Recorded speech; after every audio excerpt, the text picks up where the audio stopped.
It's like going back to being in your childhood, 3 years old, stomping around in the mud. It's wonderful. And you're dancing, getting fit. I keep on getting sand in my shoe. No, we're having fun, we're having a great time. Super cool to build an entire house that can actually put a roof over your head and yeah, be a good life skill forever.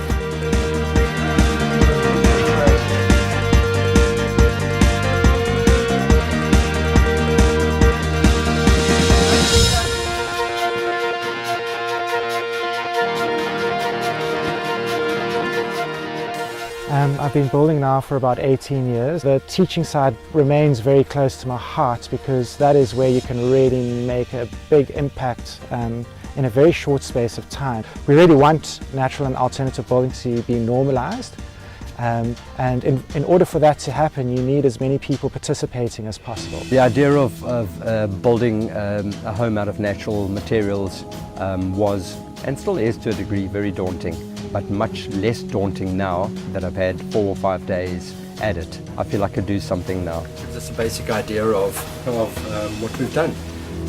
Voila! People often approach me with a fixed idea, something they've seen in a magazine.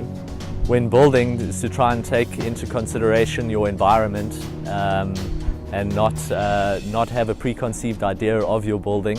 Have a good look at your environment, your summer sun arc and your winter sun arc, and also what natural materials you can resource from sites so that you don't have to use excessive energy bringing materials to the site or have excessive amount of waste that you have to later remove. So I try and run the course around empowering people to make decisions.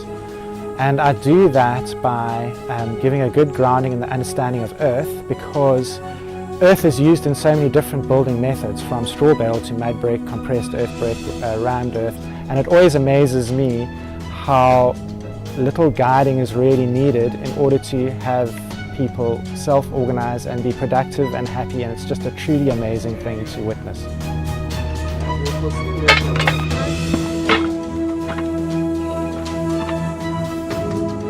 Slightly wider, yes.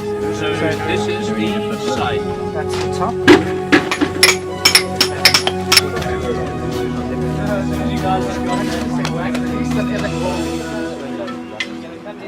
And it's just wonderful working at a tactile level with your hands, as opposed to what I normally do is work at big scale on drawing boards. What I'm really enjoying working with at the moment is recycled materials like tires and plastic bottles stuffed with trash, mixed with natural materials. We're building bottles into a cob brick wall to get some kind of a pattern for light on the inside.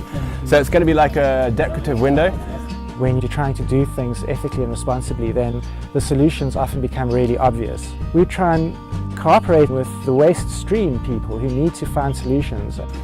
It reflects what we call ibuyambo, mixing what was happening in the ancients of days, but infusing that to work for this modern time and be eco-friendly, and try by all means introducing what we call a carbon print. When you talk about sustainability, it's not just about what you're focused on, it's about creating those links to everything. And I love the journey as well, because you're looking at the links. You become a farmer too. You start getting interested in growing your own food. You start thinking about where your energy comes from, and maybe you go off grid. And there's so many other contributions that you can make. After we've been working for a day, and it's fun just to relax together and chat and to discover everybody's stories and why they're here. That for me is always interesting, because we're all here for a particular reason and there's a strong link and we bond really in terms of the fact that we care for the environment, and that extends to caring for each other too. So the people that come on these courses are fantastic. I'm having fun putting the whole picture together. That for me is a great source of enjoyment, and building has become a way for me to earn an income and to contribute positively in many different ways.